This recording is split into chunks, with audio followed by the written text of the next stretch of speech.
Hey, what's up, YouTube? It's your boy Dominic, aka Dom the Cyber Genius, and I'm back here with another video. This week it's going to be on another cyber threat intelligence report. This one's going to be going over the FBI and their recent warnings of, malicious adware, as well as search engines pushing ads that contain malware, ransomware, as well as other phishing attacks that are involved with that. So let's get started. Yo, what's good, everybody? I'm here with another CTI report, and let's get it started. Sorry for that little voice crack right there, but here is my report that I'm going to be sharing today. It's going to be on the newest FBI warning of search engine ads. So threat actors have been pushing a lot of ads to us that involve actual phishing or malware, so they're actually not real ads, they're fake ads. And the goal for the threat actors is to push these ads to us and get us to click on them, and then they end up uploading malware into our computer or even ransomware. So as we scroll down towards the technical summary, really what they're doing is they're trying to promote these malicious websites, and these websites can possibly be pretending to be a legitimate website, and then they're just trying to get us to click on them. Reality, they're really targeting users' login credentials for financial institutions and even crypto exchange. So right now it's really financially motivated for people to try to steal people's money, as well as crypto, because cryptocurrency is the hot commodity right now. Even though it's down and stuff, there's still millions of crypto attacks that we're seeing a lot, and it's only gonna get worse. As far as the FBI is concerned, they had made a public service announcement announcing this attack, right? And that the threat actors are purchasing advertisements that impersonate legitimate businesses or services, kind of like I was saying before. What's crazy and what's scary about these is that they're able to make it to where these ads are appearing at the top of a search results page. Sorry about that. As I was saying in this announcement, or what makes these ads super crazy, is that they're appearing at the top of the search engine or SEO results. So you can even see, for an example, if we search up anything on here, right? And let's just do,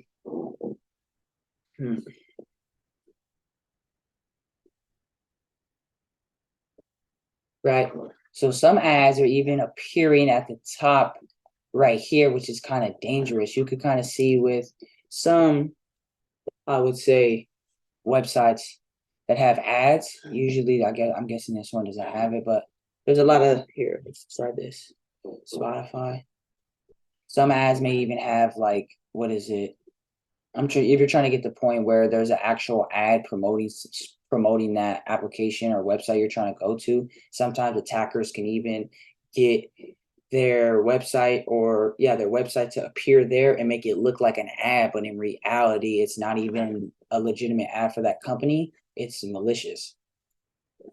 But getting farther into the actual report, the FBI was saying when searching for software, they had stated that ads will link to websites with a download link to the software name after the impersonated company. So what they're saying is that if you're trying to search for a software, or if you're downloading something, say if you're downloading an application like Zoom or anything like that, or emails or something of that nature, any type of software, when you're downloading it or you're going to the official site, they kind of have, what is it? They have the impersonated company, and then that download link is kind of located on that website. It's a fake download link.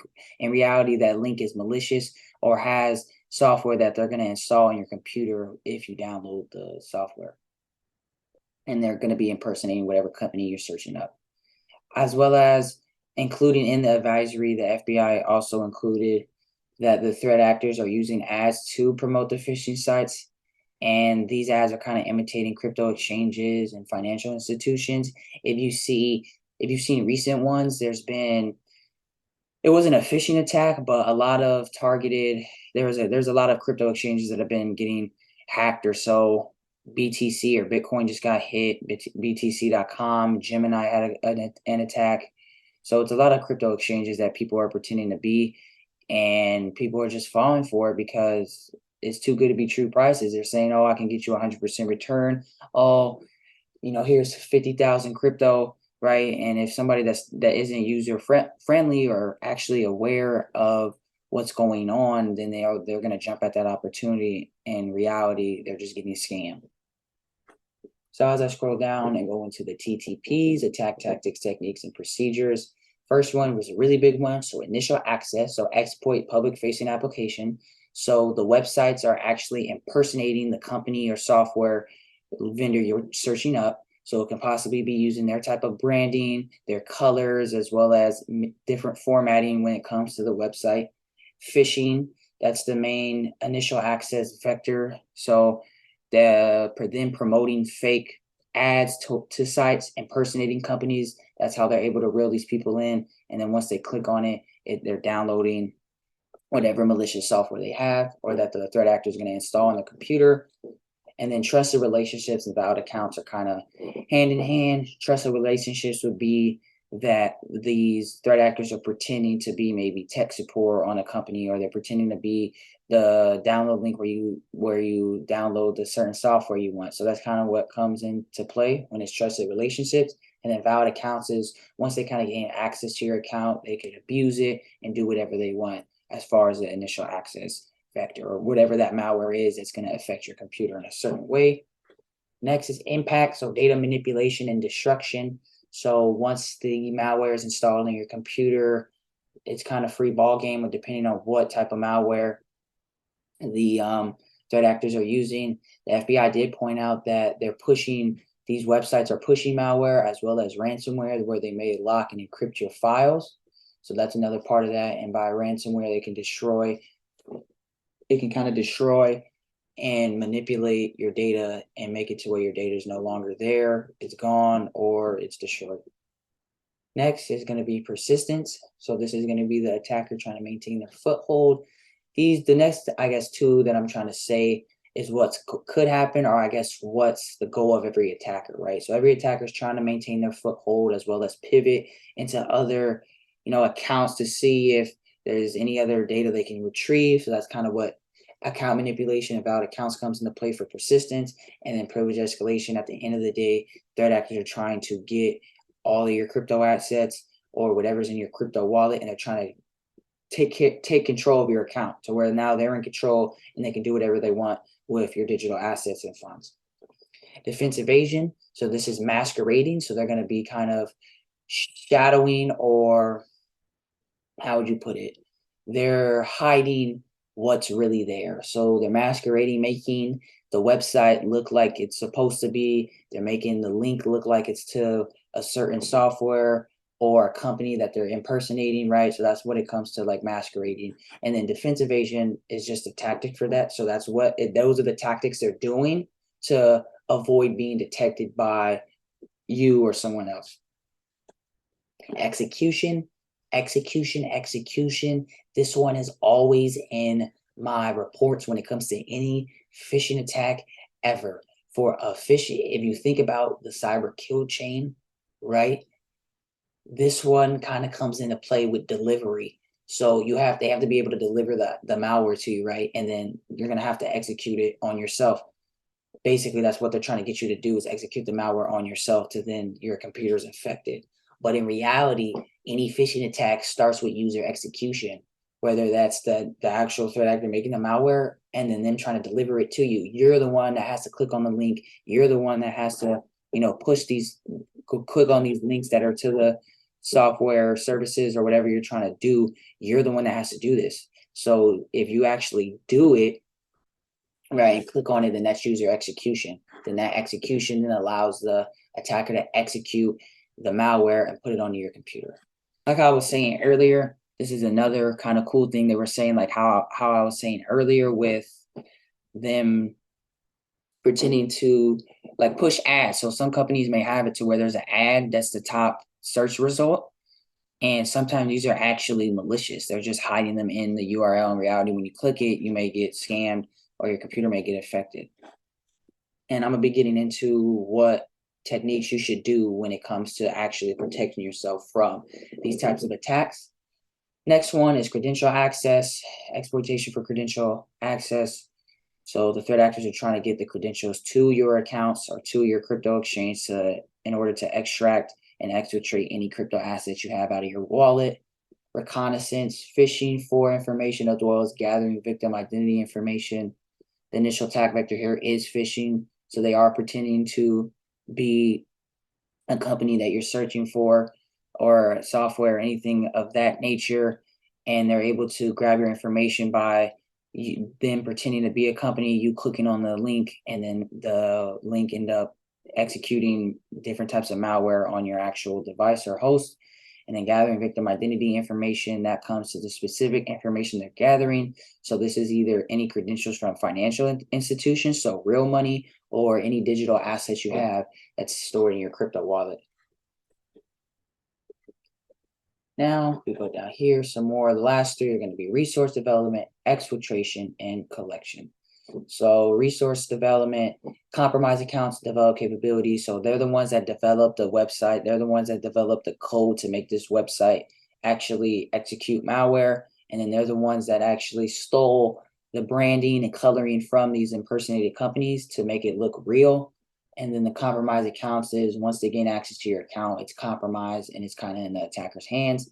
Exfiltration, this is kind of, you can say it as the attacker trying to exit or remove data out of the network, of the infected network, and move it to a network that they have control of. So always when it comes to stealing information or phishing or things of that nature, right? It's going to be exfiltration over a C2 channel. So that command and control server or channel is what's going to allow the attacker to communicate to the affected network as well as exfiltrate and get out any information or data that's sensitive that they want, and then get it to a network or an account that they know is secure and that's in their hands, and then it's just free ball game from there. And then the last one, collection. So adversary in the middle. Usually it's not too prevalent in this one because this one is more of like downloading things, right? Or clicking on downloaded links and things of that nature. Some of them, I think it may have included like people logging into things, right? So what these attackers do when it comes to these phishing sites, they get you to click on it. You click on the site, right? Then once you click on it, they have you enter your credentials. In reality, your credentials aren't going to the real website. They're going to the attacker. So the attacker can kind of see your credentials and then be the middleman or adversary in the middle and kind of intercept your credentials, right? And then they're going to log in on your end or on their end with their credentials, right? And then start exfiltrating data, damaging your account. Whereas you think you're logging in, but in reality, you're not. And then some of them, they'll just redirect you to the actual website and you won't even be like logged in. And then you'll be kind of asked out and you won't even have your account. You won't know your password. They may have changed it and your crypto assets are gone. So this is kind of a sticky situation if you fall for this attack. As far as the affected assets and organizational impact, sorry about that. When these users are visiting these websites, they have a chance of getting, how I was saying earlier, getting their credentials wiped and stolen, as well as stealing funds belonging to any of their financial accounts and cryptocurrency wallets. Victims could also face the possibility of having all of their digital assets drained. And I know that since crypto's down, a lot of people like to buy when it's down, right? Because they know it's most likely going to go back up. So people can have millions, thousands, millions, if repeating tens of millions. So it's kind of crazy the amount of money that is possible you could lose here just by clicking on that malicious link. As far as the mitigation and response and knowing how to, protect yourself, right? We all want to, there's no such thing as 100% being secure. There's no like golden spoon or remedy that's going to allow you to be 100% secure. The only thing we can do is kind of limit the likelihood of an attack happening. And it's never if I'm going to be attacked, it's when. So you always just want to be prepared. I say this: proper preparation prevents poor performance. So if you're prepared and you do get attacked, at least you're able to handle the attack, escalate it quickly, and be able to resolve it. But getting into the mitigation and response. So when we're searching for things on the internet, it's best not to click on the first thing that appears on the search results without checking the URL. You can do simple things just like this. Let's see. I'm trying to find one that has ads. Try YouTube.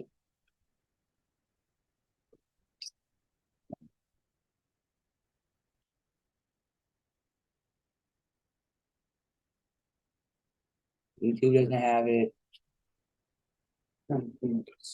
Black. Nope.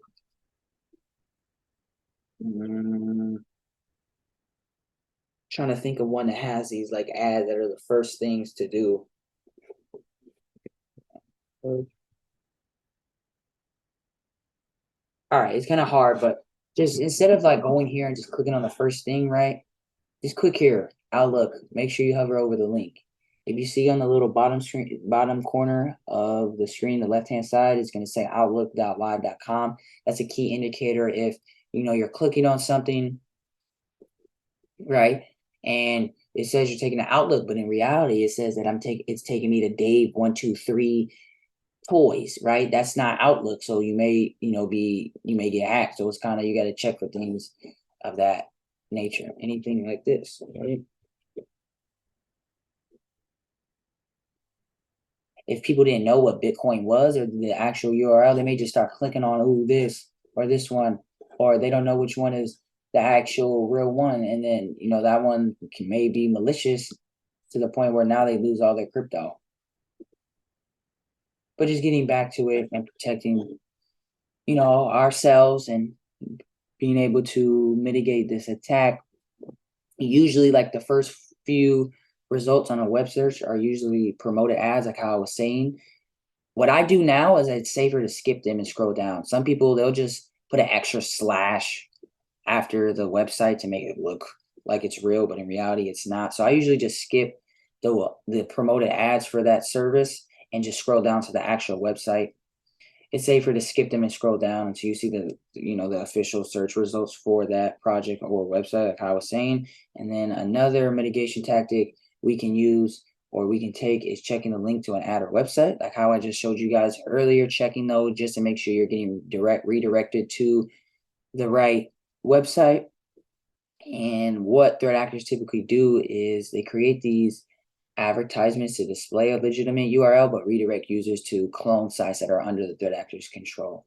So in reality, if we never check the link and it's taking us to Bob547, you got hacked instead of MITRE attack, right? Then we're done, right? If we didn't check and do our due diligence. So it's just doing these little things. I know it's not convenient. I know it may suck, but just taking this little extra cautious step is going to help you in the long run, and you'll be more safe that way, and you'll increase your cyber security hygiene.